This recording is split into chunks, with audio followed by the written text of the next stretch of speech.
Nós passaríamos para já a uma nova ronda de intervenções aqui na mesa, mais curta necessariamente, 5 minutos apenas para cada elemento, seguindo a regra ou a ordem anteriormente prevista, até porque houve aqui várias interpelações que estou certo alguns colegas poderão querer, alguns colegas aqui de mesa poderão querer de certa forma também aqui responder, mas procurando também depois de uma primeira intervenção e se calhar uma primeira intervenção mais abrangente, centrar um bocadinho mais a discussão na questão do Orçamento de Estado para o Ensino Superior, agora para o ano de 2015. Obviamente que a questão não pode estar confinada apenas ao documento, há uma série de questões do Orçamento de Estado que tocam noutros diplomas e noutras questões que nós consideramos certamente importantes, mas partindo do princípio que o Orçamento de Estado reflete uma estratégia, uma visão, determinados objetivos, era importante também saber aqui, em primeiro lugar, qual a sua opinião em concreto, daqui dos representantes das juventudes partidárias, quer no que diz respeito às dotações que estão previstas para o ensino superior, quer no que diz respeito também à forma como elas são depois distribuídas, quer também no que diz respeito às prioridades que também constam no documento e que se entendem que são importantes de ter como sinalizadas, mas também de vermos que esta é uma primeira proposta que terá certamente que passar pela Assembleia da República e, portanto, aquilo que entendem que ainda deve e pode ser alterado em sede da Assembleia da República e quais serão as propostas que as juventudes partidárias também apresentarão no sentido de tornar o documento, ou tornar o Orçamento de Estado mais justo e mais consonante com aquilo que são os objetivos e as prioridades que entendem mais importantes para o ensino superior. Portanto, eu passava para já a palavra aqui ao João Alcaide para esta segunda ronda de intervenções. Bem, o Francisco é claramente mais benevolente do que eu. Ele perdoou ao Ivan.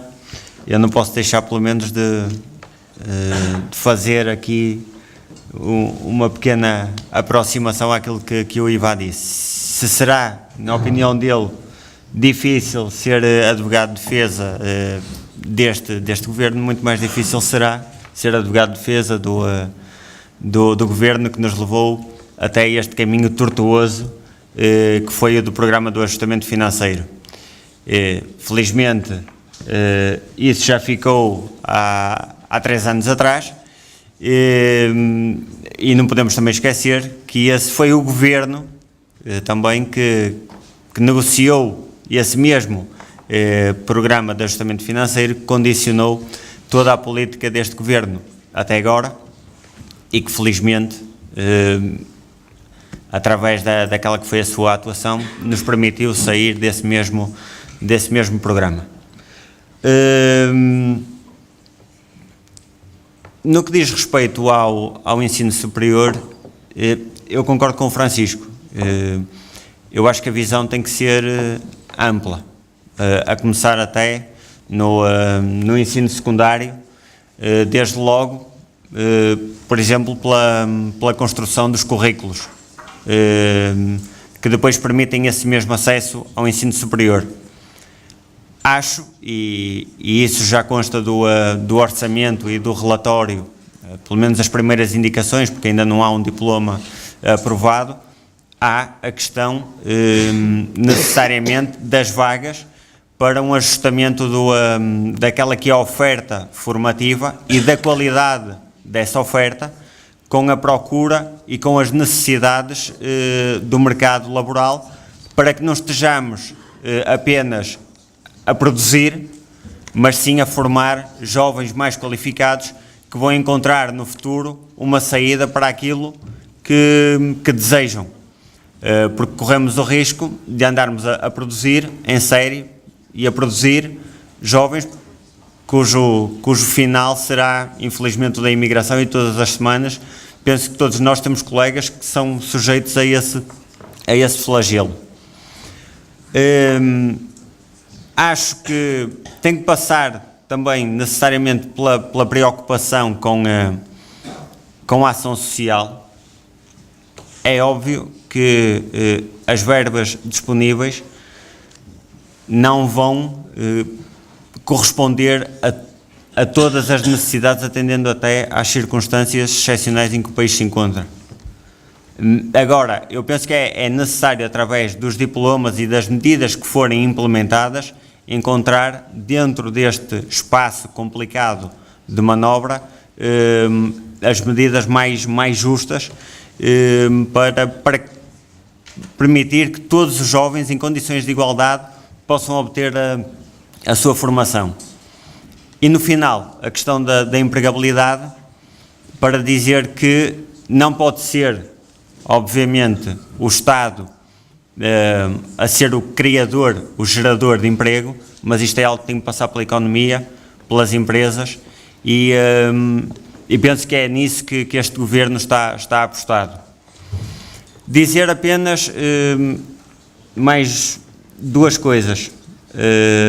A questão dos jovens diplomados, há a questão do abandono escolar, é verdade, mas também se repararmos nos dados, e são dados objetivos, a qualificação ao nível do ensino superior ou equiparado na faixa etária dos 30 aos 34, e tendo em conta até estes últimos anos que foram os mais complicados, em 2011 a taxa era de 26,1%, em 2013 a taxa é de 30%. Portanto, num período complicado, foi possível fazer crescer esta taxa. Era o que eu dizia no início, nem tudo está mal. E por outro lado, é verdade, há abandono escolar, mas este também foi o Governo que implementou o programa Retomar. E, portanto, se isto não é promover a igualdade, se isto não é promover de alguma forma a solidariedade, o que é que será? O programa Retomar tem algumas vantagens e começava pelo ensino superior, para depois só tocar nas outras partes, mas tem algumas vantagens. Agora, trata-se de corrigir um problema a montante, aliás, a jusante e não a montante, porque nós estamos a tentar recuperar pessoas que já saíram, quando não foram feitos esforços, ou foram feitos muito poucos, para evitar que eles saíssem do ensino superior. Mas eu percebo que este Governo tenha sofrido alguns constrangimentos pelo facto de ter um memorando da Troika que também negociou, porque não foi só o Governo do PS que negociou, mas é verdade que o programa deste Governo, quem fez do programa deste Governo o memorando da Troika foi o próprio Governo, quando disse lá no início que queria ir para além da Troika, que queria cumprir o programa e ir para além da Troika porque aquilo era um programa necessário para que o país fosse mais competitivo. O meu papel eu disse-vos no início, não concordo com tudo aquilo que o PS faz e também percebo que do lado do PCP se ouça muitas vezes este discurso de que dos advogados de defesa. Agora é muito mais fácil ser advogado de defesa de quem não exerce poder, quem não tem responsabilidades, nem positivas nem negativas, porque a verdade é que todas as medidas positivas que foram tomadas ao longo destes 40 anos para que Portugal tivesse uma educação melhor do que a que tinha em 1974 e tem, grande parte delas, o PCP foi sempre obstaculizando, dizendo que não era suficiente. E não só na educação, mas transversalmente. Aliás, eu venho de uma Câmara em que a autarquia é, por acaso, exercida pelo Partido Comunista, e uma das frases que nós mais ouvimos nas reuniões de Câmara é que para isso não há dinheiro, porque os recursos são finitos. E eu ouço isto muitas vezes. Portanto, é verdade também que uma coisa é dizer as coisas quando estamos na oposição, outra é dizer quando estamos no governo. Mas não enjeitando responsabilidades, é também verdade, todas as coisas boas e todas as coisas más que o Partido Socialista fez, também fez algumas coisas boas. E é verdade que nunca se formaram tantos diplomados, e aí também temos responsabilidades, nunca se formaram tantos diplomados como em 2010, em Portugal. Nunca, na história do nosso país. Nunca houve tantos jovens a frequentar o ensino superior em Portugal como em 2010. E também é verdade que de 2005 a 2011 o valor disponível para a ação social escolar subiu de 90 milhões de euros para 160 milhões de euros, quase que duplicando. Portanto, há aqui uma intenção. E também não é mentira que os dois grandes aumentos de propinas foram feitos, primeiro, durante o governo do professor Cavaco Silva, em que introduziu as propinas, não me recordo agora em que valor, e depois no governo de Durão Barroso, em que elas passaram para os cerca de 900 euros. Portanto, é preciso também não esquecer das responsabilidades. E quanto à questão do Partido Socialista fazer a obra e não... Bem, eu também estou a referir o número de diplomados como se isso fosse uma coisa boa para o país, porque eu acho que aqui nós estamos de acordo, provavelmente do outro lado da mesa não estaremos, e aqui não há nada a fazer, porque há uma visão diferente daquilo que deve ser um futuro de um país e aquilo que um país deve fazer para se realizar. Porque para além de todos os mitos de que Portugal é um país de doutores e engenheiros, é verdade que Portugal ainda hoje é um dos países com menos diplomados da Europa, e isso também contribui para o nosso atraso estrutural. É óbvio que é muito mais fácil termos aquela economia que tínhamos antes do 25 de Abril e continuarmos a passar a mensagem de pobrezinhos mas honradinhos. Agora, não é isso que eu acho que nós devemos ambicionar para o nosso país e não é isso que a Juventude Socialista defende de todo. Mas dizer também que esta visão ideológica se reflete noutras coisas, porque ao mesmo tempo que nos fazem crer que pagar propinas de 1.000 euros ou de 5.000 em caso de mestrado ou mais é perfeitamente normal, quando, e tu disseste muito bem, na maior parte dos países da Europa a propina é mais baixa do que em Portugal. E não me chocava nada que nós não tivéssemos uma propina, porque a educação, apesar de tudo, é um direito universal que deve ser garantido.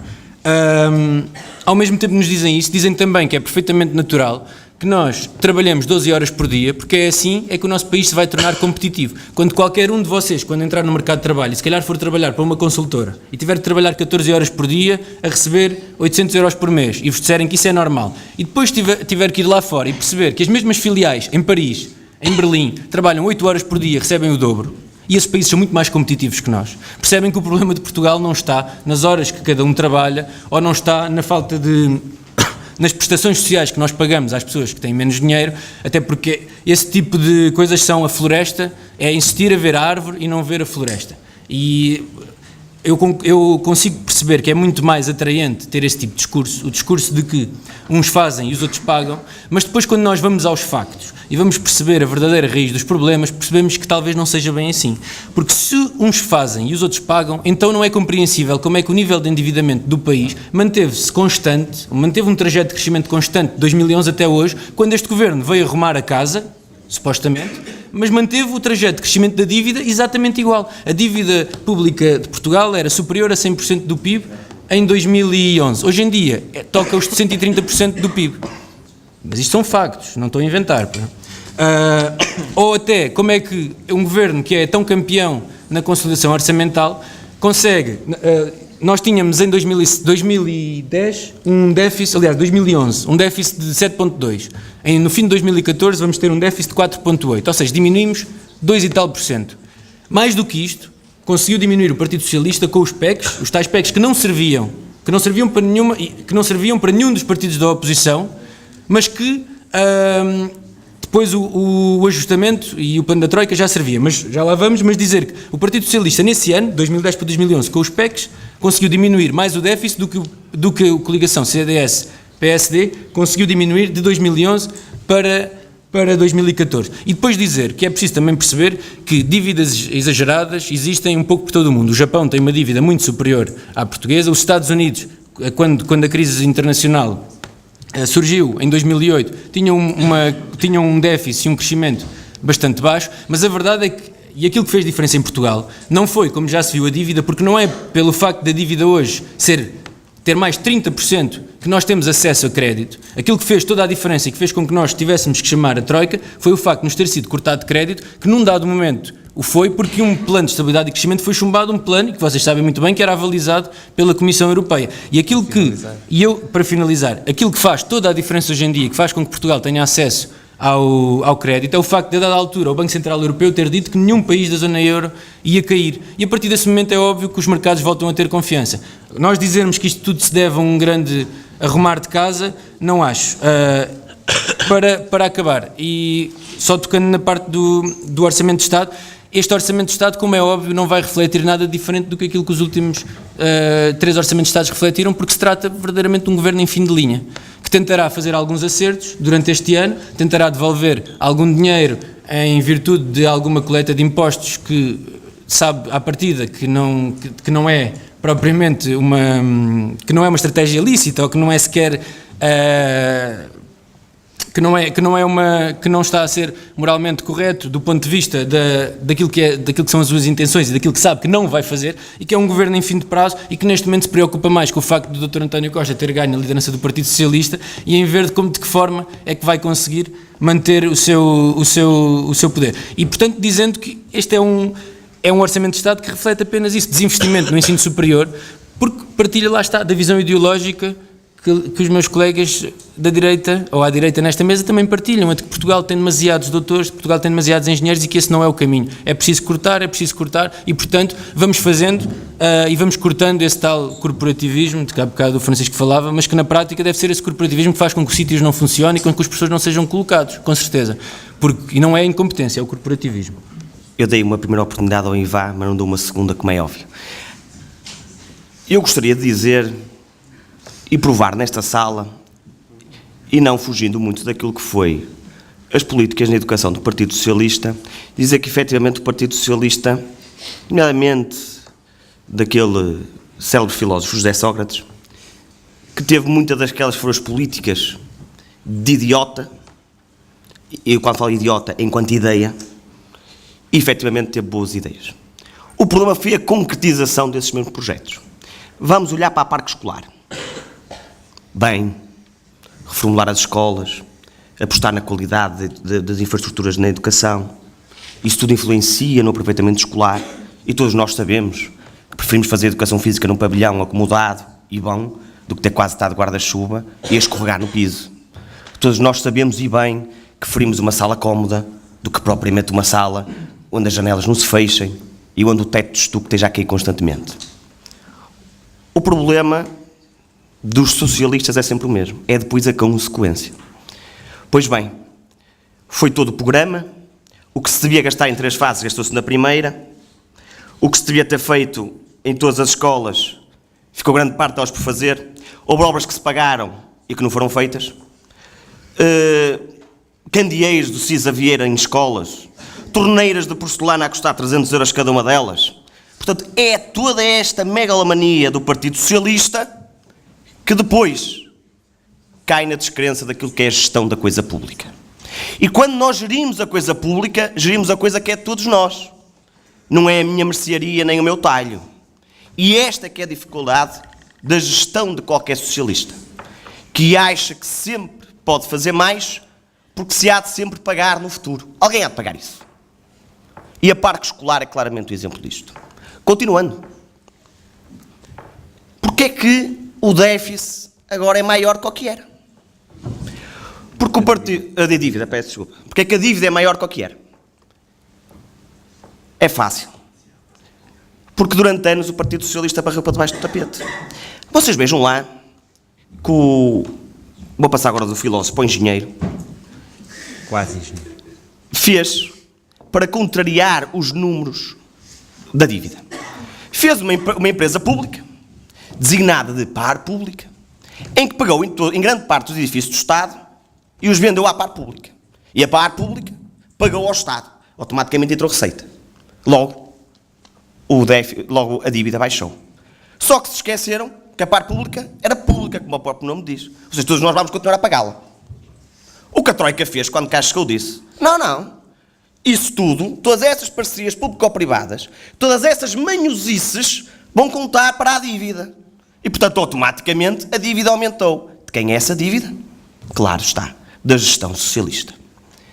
Mais ainda, vamos ainda mais longe do que aquilo que é o capricho do Partido Socialista, quando claramente luta por ato eleitoral, sem que haja um compromisso com aqueles que são os princípios, e volto a reforçar, da gestão da coisa pública.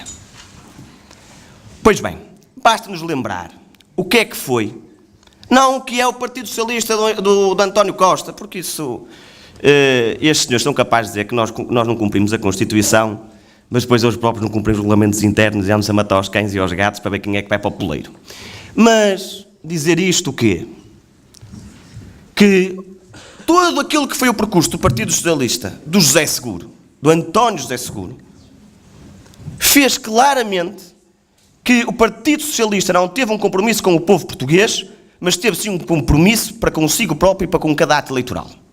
Porque quem assina um tratado como aquele que foi assinado, de compromisso, e que depois, logo de seguida, em vez de honrar esse mesmo compromisso, procura sempre fugir, permita uma expressão, com o rabo à seringa, e que nunca foram capazes de apresentar uma alternativa e que sempre assobiaram para o lado, é inacreditável. Porque o grande desafio do Partido Socialista vai ser isto que o Ivan fez agora aqui, ou que fez até agora. Acusar e solucionar. É que o acusar é sempre fácil. O dizer o que está mal é sempre fácil. E isso já nem sequer falo do PCP, porque a cassete é sempre a mesma. Mas reparemos o que aqui foi feito. Eu já há pouco disse, e eu disse que não queria falar sobre aquilo, ou sobre outros assuntos, que não foi aquilo que nos trouxe cá hoje, mas fui obrigado. Mas o que é que o Partido Socialista apresentou aqui, o que é que a Juventude Socialista apresentou aqui de diferente? Tudo bem que não fez de advogado José Sócrates. Tudo bem que também não veio para aqui dizer que não tem responsabilidade absolutamente nenhuma. Mas o futuro, o que vos interessa a vocês, não foi os erros do passado, porque se os erros estão reconhecidos, está tudo mal. Vamos preparar o futuro, e é para isso que eu aqui fui chamado hoje convosco, para preparar o futuro, nomeadamente o futuro do ensino superior. E nesse aspecto da educação eu queria vos deixar aqui, agora falando daquilo que nos trouxe cá. Foi conhecido o documento de Orçamento de Estado na globalidade, e em que nos diz que há uma redução na educação. O que cuidado com os que vos dizem. Porque no fundo não há uma redução na educação. Do ponto de vista numerário, e porque eu inicialmente falei do ponto de vista estratégico, daquilo que é o dinheirinho disponível, não é bem assim. Há um aumento de investimento na educação. Porque reparem, que é precisamente aquilo que se tem falado, a questão da racionalização, daquilo que foram as obras já feitas, daquilo que é que significa os próprios centros escolares, iniciados pelo Partido Socialista, e bem, no ensino básico e no ensino secundário. Reparem, há menos de 62 milhões de euros. Porquê? Porque uma melhoria no nível de gestão dos recursos educativos através da reorganização da rede escolar e de uma maior eficácia nos processos todos eles dados à educação, nomeadamente no ensino básico e secundário. Mais, menos 2.700.000 que foi dado para o ensino particular e corporativo, que antigamente recebiam 248 milhões e agora vão receber 237,7 milhões de euros. Ou seja, o Estado também quer dar um sinal àquilo que são as parcerias com os privados e dizer, meus amigos, nós racionalizamos, mas nós também têm que racionalizar. Portanto, atribui menos ao ensino corporativo verbas do que aquilo que tinha sido dado no Orçamento de Estado anterior. Mais 5,1% para o pré-escolar, ou onde o Estado quer ver, ou onde o Ministério quer ver, um investimento maior na cobertura das componentes de apoio à família e das atividades de enriquecimento curricular, nomeadamente essas mesmas atividades que estão na mão das câmaras municipais. Ou seja, maior investimento naquilo que são as atividades extracurriculares dos nossos alunos, nomeadamente das nossas crianças mais pequenas. Já termino, Sr. Presidente. Quanto ao ensino superior, comparativamente a 2014 para 2015, mais 3,2 milhões de euros para o ensino superior, nomeadamente naquilo que há pouco o Ivá estava a dizer, que o Partido Socialista foi o grande estandarte deles na investigação, mas a verdade é que vemos pela primeira vez o Governo a apostar na ciência e na investigação, e há um aumento, mesmo que pequeno, há este sinal importante que é preciso dar aos nossos investigadores. E depois uma redução de 1,5 para as universidades e politécnicos. E depois é aqui que tudo vai bater. É nesta mesma redução que é uma redução muito menos daquilo que foi considerável desde 2010 até agora, que houve uma redução considerável de cerca de 30%, obrigando as instituições de ensino superior a serem mais eficientes e eficazes com os seus próprios recursos. Termino com uma expressão que me é muito característica, falando precisamente sobre a questão da ação social. Tenho notado, nomeadamente no regulamento de bolsas, aquilo que o ensino superior dos estudantes há muito precisava: estabilidade. Ou seja, um governo conseguiu dar uma resposta a um regulamento de bolsas e onde conseguiu juntar uma série de parceiros e entidades, nomeadamente também no movimento associativo, e onde nestes últimos anos conseguiu dar estabilidade. A grande questão que eu vos deixo é, ao contrário daquilo que, nomeadamente, o Partido Comunista ou a Juventude Comunista proclama, eu não quero para os meus estudantes, eu não quero para os meus colegas, eu não quero para o ensino superior, simplesmente mais ação social. Porque eu, desse ponto de vista, estaria a ser incoerente. O que eu quero, sim, é melhor ação social. Ou seja, que os recursos para quem são canalizados é verdadeiramente para quem tem essas mesmas necessidades. Daí que eu desafiava, quer a Juventude Socialista, quer a Juventude Comunista, a demonstrarem dados contrários, nomeadamente o abandono escolar, por falta de apoio na ação social escolar. Aquilo que tem vindo a acontecer é precisamente o contrário. É esta estabilidade da ação social que tem permitido, claramente, uma política destinada ao apoio àqueles que verdadeiramente necessitam. Para terminar, Sr. Presidente, a questão do financiamento das instituições de ensino superior. Eu acredito que só há um caminho. E esse caminho é as próprias instituições trilharem com objetivo aquilo que é a sua autonomia. A sua autonomia em se relacionar com o exterior, ou seja, captando para as suas instituições reservas que permitam o seu próprio financiamento e, claramente, a sua própria autonomia ou maior autonomia na gestão dos seus próprios recursos. Ou seja, o poder central, em vez de solucionar, normalmente, complica. E eu acredito que as instituições, tendo mais autonomia, com mais autonomia na sua própria gestão, claramente a sua eficiência, a sua eficácia, os seus recursos permitirão que o seu financiamento, que os seus recursos sejam canalizados verdadeiramente para aquilo que são as estratégias das instituições de ensino superior, que permitam, à parte, há muitas delas que nem isso sabem o que é. Eu não sei exatamente qual é que é a palavra para explicar um governo que diz que não há abandono escolar, que cria um programa para combater o abandono escolar. Não sei qual é que será a palavra. Retomar é bué da bom, retomar é bué da fixe, mas não há abandono escolar. Pronto, já explicas. Has de explicar qual é que é a palavra para explicar isto, quer dizer, não há abandono escolar. Também há um ministro que esta semana, em sede de comissão, se negou a apresentar uma coisa que, não sei, para a Assembleia da República talvez fosse importante, fosse um relatório sobre o abandono escolar. Portanto, se o amigo diz que não há abandono escolar, passa a expressão que os mete em cima da mesa e que diga se há abandono escolar ou não com o relatório. Não, eu estou a falar do ministro, não é a ti. Mas pronto, não há abandono escolar. Mas há um programa para combater o abandono escolar, que é uma coisa que não existe e que são os comunistas que dizem que há malta que passa fome e que tem que trabalhar para pagar os estudos. É tudo coisa que não existe. É tudo coisa que não existe. É o P fazer um prato para o pobrezinho porque a malta não tem dinheiro para comer, é coisa que não existe. Estudantes só fazem uma refeição por dia, é coisa que não existe. Centros comerciais, 6 estudantes para pagar o ensino superior, é coisa que não existe. O call center ali em baixo da Apple, cheio de estudantes para pagar as propinas, é coisa que não existe. Ou estudantes a trabalhar na Bosch durante a noite toda para depois de manhã irem para a escola, é coisa que não existe também. Pronto, é coisa que os comunistas inventaram. Sobre a K7. A K7 é uma das minhas preferidas, quando vem a história da K7. Há outras, nós temos muitas destes lugares comuns a que nos atribuem. Eu gosto mais da K7 da racionalização, que significa fechar, ou da K7 que não há dinheiro, que significa vamos dar dinheiro aos bancos, ou da K7 de que tem que ser assim. Eu gosto mais dessas K7s. Mas também gosto quando dizem que eu tenho uma K7, porque isso para mim significa uma coisa, coerência. E há uma coisa que é clara, é que relativamente ao ensino superior e ao país, isto tratam-se de opções políticas, e quando me dizem que não há dinheiro, que é uma K7, que além do governo e dos partidos que o sustentam, o PS também faz uso dela, do não há dinheiro, e depois há aqueles comentadores todos que nunca mais acabam, todas as cores e feitios também dizem que não há dinheiro. Mas o que é certo é que os CTT davam lucro, a EDP davam lucro, a gente vendeu-os. O BES, enfiámos lá 4.900 milhões de euros, pronto, agora levem. O BANIF a mesma coisa, o BPN a mesma coisa. O PCP é uma K7, mas o PCP propôs que o BPN, quando foi nacionalizado, sinalizassem também os lucros, mas não, deixou-se uma coisa dentro do BPN que se chamava Sociedade de Luz de Negócios, que dava lucro.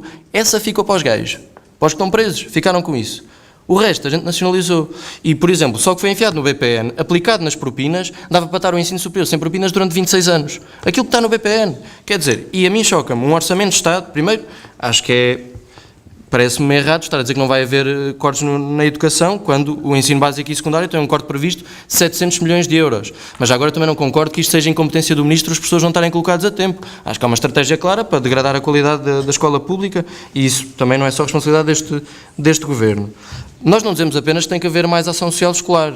Nós dizemos que a ação social escolar deve servir para suprimir as dificuldades no acesso ao ensino. Mas que o que deve, no fundamental, assegurar o acesso ao ensino é tudo o que vai à volta da ação social escolar. Obviamente, se as pessoas tiverem melhores salários, se não pagarem propinas, se tiverem melhores condições para estudar, não precisam, se calhar, de tantas bolsas. O dramático aqui é que nós, de 2010 até agora, tínhamos 73 mil bolseiros, agora temos 55 mil. E agora pensam como é que estava a nossa vida em 2010 e como é que está hoje. Quer dizer, a malta está pior, tem menos dinheiro, pronto, mas há menos bolsas. Isto faz um sentido dos diabos. Para terminar, que já me devo estar quase a aproximar dos 5 minutos, só dizer que eu não sou daqui, eu já vivi em Braga, mas eu agora vivo no Porto, mas também não sou do Porto, sou de uma autarquia CDU, que é o Seixal. E acho curioso este exemplo de não há dinheiro aplicado a uma autarquia, porque eu saiba, a Câmara Municipal de Seixal, que é o sítio onde eu vivo, não injetou dinheiro em nenhum banco. que eu saiba. E também não vendeu a EDP. Ou seja, eles dizerem que não há dinheiro quando eles dependem do orçamentado pelo... Tem uma dívida grande, mas as câmaras municipais, e aqui posso defender tanto as da CDU como as do PS ou as do PSD, quer dizer, eles dependem do financiamento dado pelo Orçamento do Estado. Ou seja, comparar uma coisa e outra, acho que é intelectualmente desonesto, no mínimo, quer dizer, porque eu saiba, a Câmara Municipal de Seixal ainda não injetou dinheiro em nenhum banco, tomara que tivessem dinheiro para isso. O quê? Não foi essa que comprou os relógios? Não. Foi de Almada. Não. Foi Almada. Relógio de 85 mil euros. Pronto. Só para saber que se fosse Eu sei. Não foi. Essa é a minha. Não foi, essa é a não. minha. Não foi. Pronto. Está bem. Pronto, então, comparar relógios com submarinos ou com bancos, pronto, podemos ficar aqui o dia inteiro. Nós metemos. Pronto, então, mas podemos ir discutir relógios de 85 mil euros. O Banif tinha 1.100 milhões. Opa, eu entre 85 mil e 1.100 milhões, que me deem os 1.100 milhões, fica lá com o relógio. Mas é que a questão é que a gente meteu o dinheiro no... A questão é que a gente meteu o dinheiro no Banif, mas não meteu lá um administrador que ficasse a tomar conta do dinheiro. Os gajos estouraram o dinheiro todo lá na roleta russa, na especulação financeira, pronto, capital financeiro e tal, podíamos estar aqui a noite inteira. Mas a gente mete lá o dinheiro e eles, pronto, voltam a estourá-lo e agora é o BES e para a semana pode ser outro qualquer e depois mudam para novo, ou para velho, ou para mais colorido, menos colorido. Pronto, isto são tudo questões de opção e para terminar, claras, no que toca à gestão do ensino superior, que liga naturalmente com a gestão do país. E as questões que dizem respeito ao número de formados e à formação dos nossos estudantes, dizem naturalmente respeito àquilo que é a capacidade da economia para os absorver. Agora, e PS e PSD com a mesma culpa no cartório, não podem dizer que não há capacidade da economia absorver a mão de obra, quando ao mesmo tempo se abateu a frota pesqueira, se destruiu grande parte da nossa indústria metalomecânica, se atacou, por exemplo, aqui a indústria têxtil nesta região, se estão a tentar fechar os estaleiros navais de Viana do Castelo, e isso, nos turnos tanto de PS como de PSD no governo, à vez foram fazendo deste tipo de coisas. Portanto, é aí que se perde, de facto, capacidade da economia a absorver a mão de obra. Mas lá está, isso são questões de opções. Nós temos as nossas e também estamos à vontade para assumir a responsabilidade governativa, portanto não sei de que fala o Ivan, é só o povo querer que a gente vai para lá e pronto, e arrumamos a casa. E temos propostas para o fazer.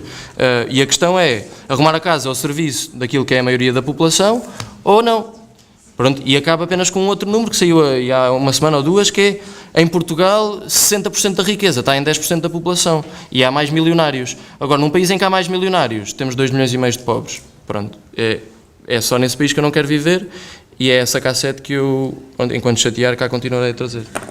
Bom, agora eu dava algum tempo para que fossem fazendo as perguntas que entenderem ao painel e que o façam, ora direcionando para algum dos intervenientes, ora fazendo uma pergunta geral, lembrando que, apesar de serem relevantes todas as discussões da opção geral que estão aqui a ser discutidas, acima de tudo, interessar-nos-ia fazer algum caminho naquilo que é uma proposta concreta que foi agora apresentada e que naturalmente concretiza uma visão, uma opção para o financiamento das instituições de ensino superior e que não deve ser entendida como um documento fechado e que por isso podem, quer o movimento associativo estudantil, quer até as próprias juventudes partidárias, fazer trabalho nesse sentido e importaria que também se conseguisse aqui perspectivar que alterações ainda se podem introduzir nesta proposta de Orçamento de Estado.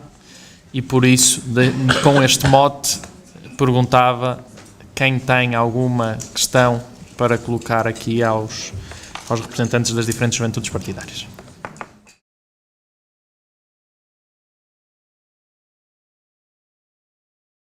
Relativamente à reorganização da rede, que é, aliás, um assunto que já vem a ser falado há bastantes anos, mas sem consequências práticas à vista. Sabemos como é constituída a rede, as universidades, os politécnicos, aquilo que supostamente seriam no início cada uma delas nos seus propósitos. Sabemos aquilo que aconteceu ao longo dos anos com o esbatimento desses mesmos objetivos. por razões várias, e talvez não é fácil decidir, falar é fácil, mas decidir sobre a rede não é fácil, porque poderá implicar, em última análise, e como o Francisco dizia há pouco, se quisermos, a extinção de alguma instituição de ensino superior, em última análise. Eu acho que isso não deverá acontecer. Eu acho que a extinção, a partir do momento que há uma instituição de ensino superior implantada numa determinada área, havendo a expectativa colocada sobre aquela instituição naquela zona, eu acho que seria um retrocesso levar ao máximo e extinguir pura e simplesmente essa mesma instituição. Acho que é uma medida mais sensata, por exemplo, reposicionar novamente as instituições, definindo mais claramente os propósitos de cada uma e de cada um dos tipos. Este Governo, este Orçamento de Estado, e isso já, pelo menos a ideia já é pública, não fazendo essa reorganização da rede tão a fundo, vai tentar densificar, pelo menos, a questão dos consórcios entre as instituições de ensino superior, que eu penso que é um bom ponto de partida para aquilo que poderá ser no futuro uma verdadeira reorganização da rede.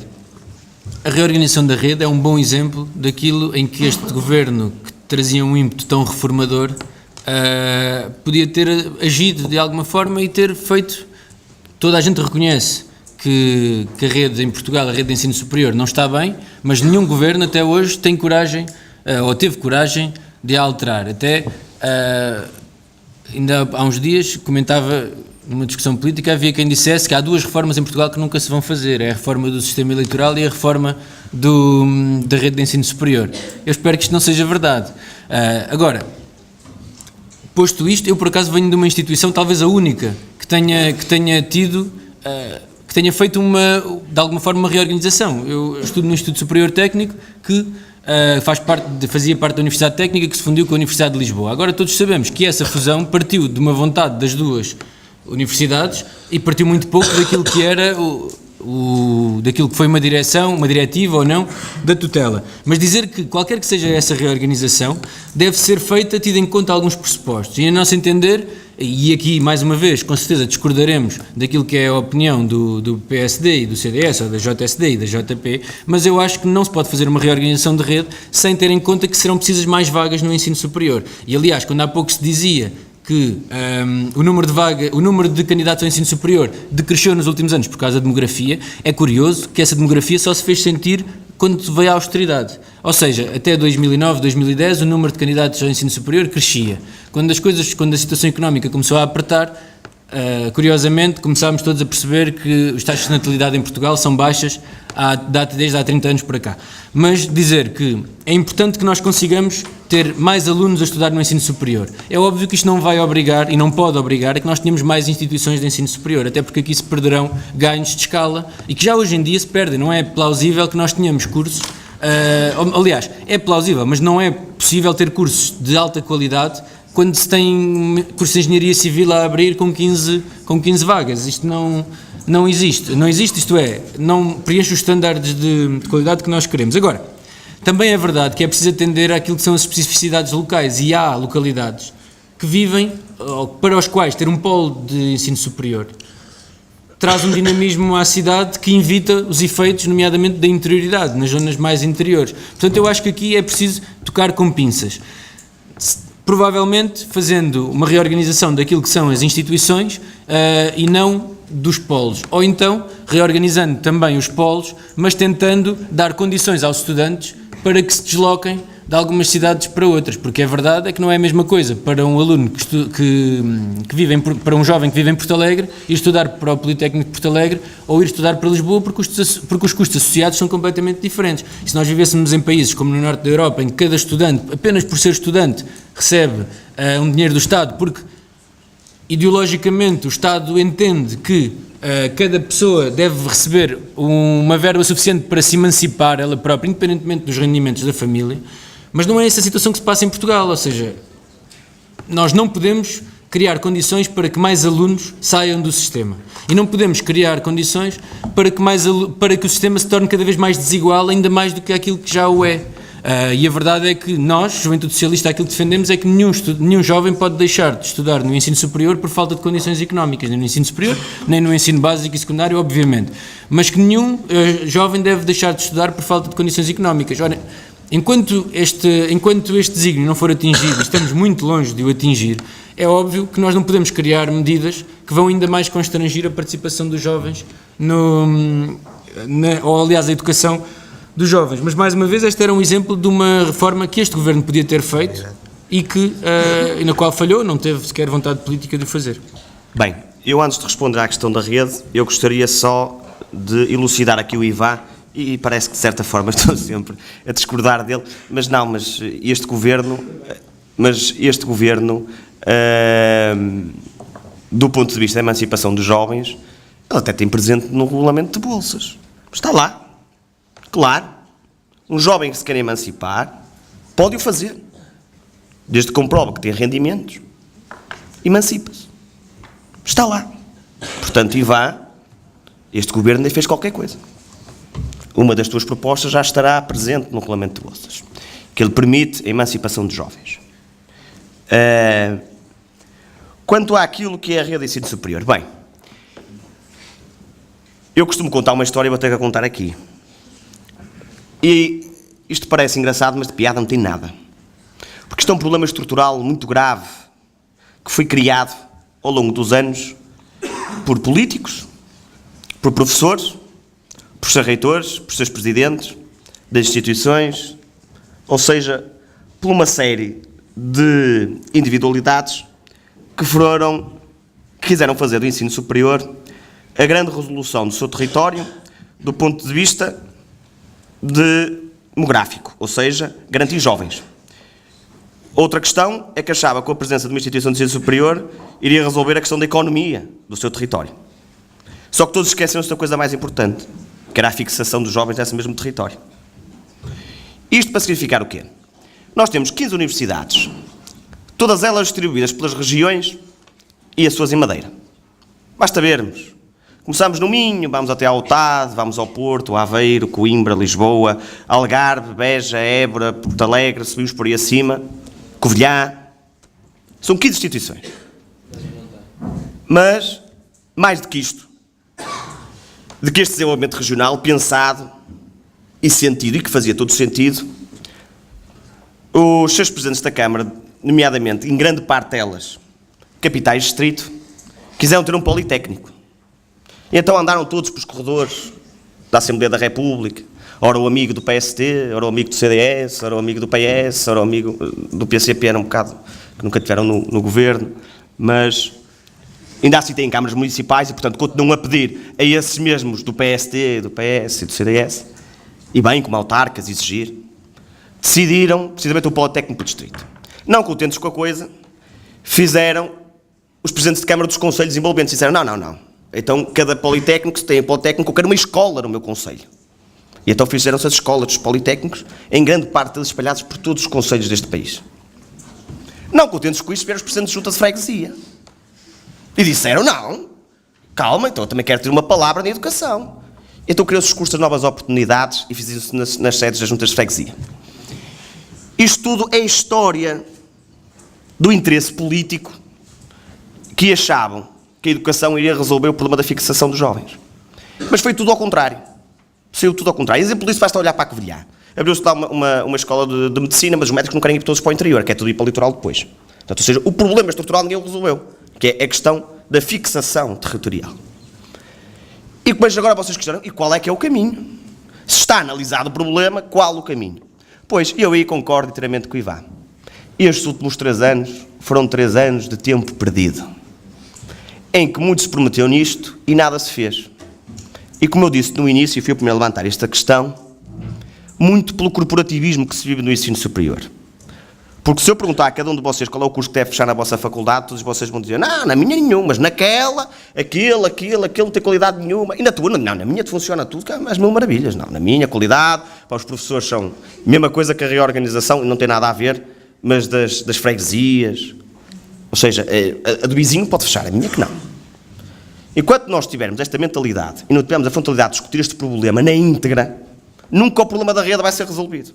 E mais do que isto, nós hoje replicamos de tal forma aquilo que são os objetivos do ensino superior, que depois temos um confronto pedagógico entre politécnicos e universidades. Temos politécnicos a querer ser universidades, low cost, propinas mais baratas, e depois temos universidades a querer ser politécnicos para poder concorrer com eles. Reparem, os politécnicos já têm esse segundo ciclo. Alguns deles. E o movimento associativo até defendeu recentemente o terceiro ciclo. Mas, meus amigos... Não é recentemente, era há muito tempo. Ou já desde muito tempo. Não assim há tanto tempo quanto isso, mas pronto. Eu estou completamente à vontade, porque isto que vos estou a dizer, eu defendi-o em 2010, 2011, e não é por agora o CDS está no governo que não vou defendê-lo em 2014 e em 2015. E como eu estava a dizer, agora até se defende no terceiro ciclo. Eu até compreendo que hajam áreas técnicas que até façam algum sentido.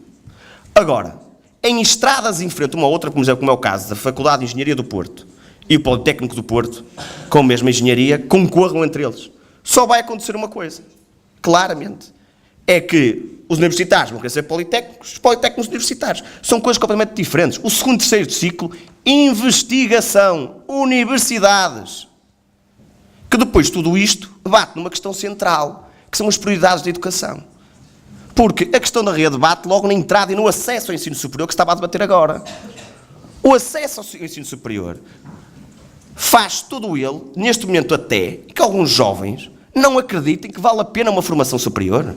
Porque não há uma formação diferenciadora entre aquilo que é o ensino universitário e aquilo que é o ensino técnico. Ele é claro naqueles que são os objetivos técnicos. Uma saída imediata para o mercado de trabalho, com uma vertente técnica, politécnico. E depois o universitário com outra área, nomeadamente na área da investigação, do ensino, toda uma série delas, que são completamente áreas diferentes. E o problema disto é todo estrutural da própria educação.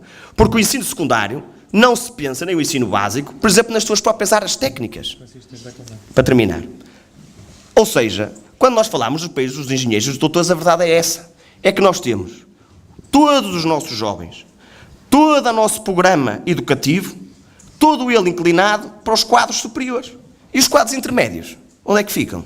Pois é que é preciso quem manda e quem trabalha, quem arregaça as mangas. A qualificação dos quadros intermédios, nomeadamente com as escolas profissionais e com a ligação, nesse mesmo caso, dos politécnicos. Portanto, os politécnicos não se podem tornar universidades, nem universidades dos politécnicos. E isto é uma concorrência completamente desleal, e eu não he visto este problema como sendo o problema central naquilo que é a definição da sua rede. E depois, claramente, e para terminar, claramente, aquilo que é a especialização das instituições. Não faz sentido, dou-vos um exemplo, se calhar não faz sentido existir um curso dedicado à agricultura no próprio centro de uma cidade urbana, se calhar não faz esse sentido. Vamos especializar a agricultura no interior do país, numa área onde realmente a agricultura tenha uma afirmação clara na economia local. Por exemplo, na área dos vinhos, por exemplo, talvez no Douro, no Alentejo, o turismo, talvez no Algarve, talvez no norte do país já com um turismo diferente, turismo religioso. Portanto, há toda uma especialização que é preciso pensar na rede, mas é preciso pensar com uma perspectiva claramente de reforma daquilo que é o objetivo para o ensino superior, quer seja do ponto de vista do politécnico, quer seja do ponto de vista universitário.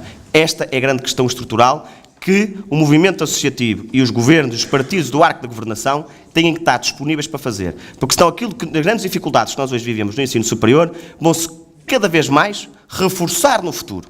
E quando há pouco se falava como é que depois um estudante de Porto Alegre poderia se deslocar para uma cidade, por exemplo, como Lisboa, caso existisse uma especialidade, a questão é fácil. No meio desta racionalização toda, há poupança de recursos. Poderá-se investir precisamente, pegar nesses mesmos recursos que estão canalizados para o ensino superior e investi-los, por exemplo, precisamente no complemento de deslocamento, no complemento de alojamento, todos estes recursos, por isso é que se chama em reorganização e não em acabar com o que é que seja. É que são coisas completamente diferentes. E é esta a perspectiva que nós temos que discutir. E ninguém é detentor da razão, acho que é preciso um debate sério, com perspectivas, com objetivos e onde se haja respostas claras e que se defenda aquilo que se pretende fazer. Se for preciso fechar cursos, fecham-se cursos. Se for preciso fechar instituições, fecham-se instituições. Mas tem que haver a abertura de todos conseguirem reconhecer as suas fragilidades e as suas virtudes. Estou respondendo à pergunta da questão da reorganização da rede e ouvindo aqui o Francisco nesta última intervenção, a questão central disto é para quê? E esta questão do sobram recursos, portanto podemos investir isso em apoio à deslocação, é bonito ditar sim, porque que eu saiba, aquilo que se poupou com a criação dos centros escolares não foi para investir na educação, foi para investir em coisas como o BES e coisas que tais.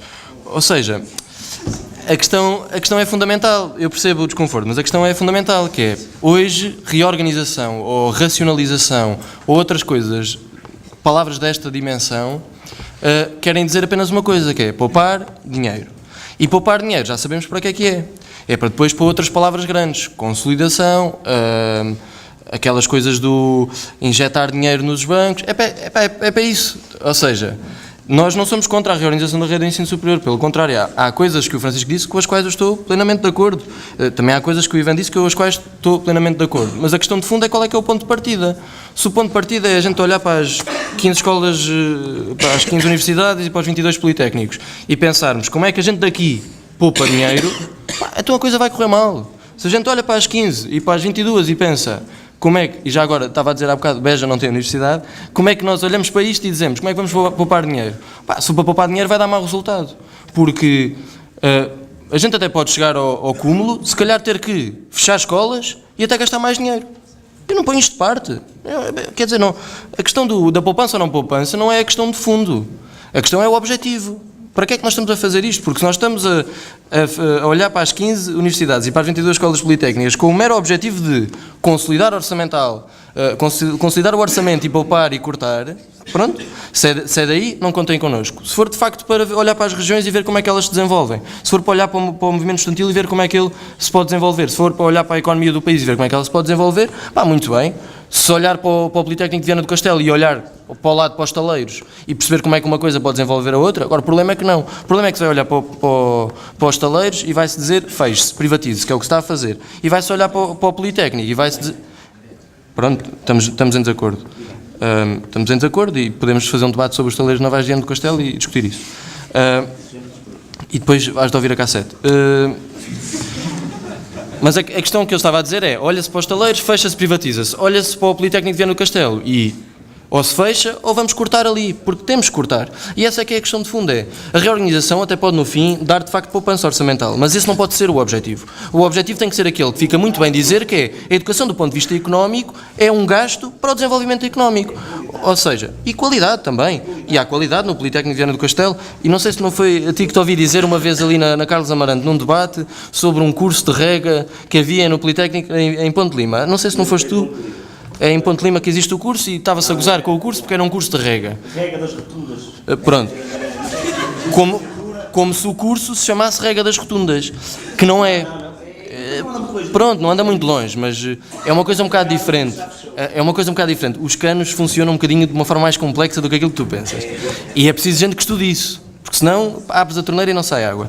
E essa é que é a questão de facto fundamental, é que se nós olhamos para o Politécnico de Viana, ou para o Politécnico de Beja, ou para a Universidade do Algarve, ou para a UP, ou para o IPP, ou para a UEM, a pensar como é que a gente aqui vai cortar as gorduras, então vai dar mau resultado, porque vamos continuar a cortar. Não acredito que este governo, o PS, ou o Programa de Ajustamento, ou o que quer que seja, olhe para a reorganização do ensino e pense como é que nós vamos meter o ensino a contribuir mais para o desenvolvimento. Não, hoje o que se está a fazer é como é que a gente vai fechar escolas para poupar dinheiro. Foi isso que foi feito com os mega-agrupamentos e com os centros escolares e não foi ao serviço dos estudantes, nem ao serviço das populações, nem ao serviço da qualidade. Quer dizer, fecham-se 15 escolas e abre-se uma muito grande e isso é automaticamente muito bom. Pôr putos dos 5 aos 10 anos a fazer 50 km para lá e 50 km para cá para ir à escola. escola. É muito saudável para aquelas crianças ou irem a pé grandes percursos, ou terem que ir de autocarro, horas a fio num dia, pronto, é muito saudável, porque chegam a casa depois de uma viagem de 1h30 ou 2 horas e têm muita vontade de ir fazer os trabalhos de casa. Pronto, eu, se tivesse 5 anos e chegasse a casa depois de 2 horas no autocarro, não tinha vontade nenhuma. E este é um exemplo porque o que foi feito na rede de ensino pré-escolar, básica, e se está a tentar também em certos níveis no ensino secundário, é um exemplo daquilo que se quer fazer, e concordo que isto tem estado congelado, mas há paciência e há tempo para lá chegarem, seja o PS, ou o PSD, ou o CDS que estejam no governo, e a questão de fundo é essa, é que quando lá chegarem e decidirem de facto agora é para avançar, e de facto aí concordo que há corporativismos regionais e câmaras e dentro do próprio PS e PSD e do CDS contradições, pronto, quando lá chegarmos vamos ver qual é que é o critério que preside à reorganização do ensino, se é a mera poupança orçamental ou se é olhar para os recursos naturais, que eu também não estou de acordo com o Ivan, que há bocado disse que nós não temos, e se é olhar para isso e ver como é que nós temos a maior zona económica exclusiva e fazemos uma rede de ensino superior que dê resposta a isso, como é que nós olhamos para o Alentejo e as suas potencialidades na energia solar e fazemos uma rede de ensino superior que dê resposta a isso. Bom, quando for nesse sentido, contem connosco, para não estar cá sempre do contra. Quando for só para cortar, vão ter que ouvir a K7. E já agora, o PCP já esteve no governo, em 3, aliás, em 75 a 76.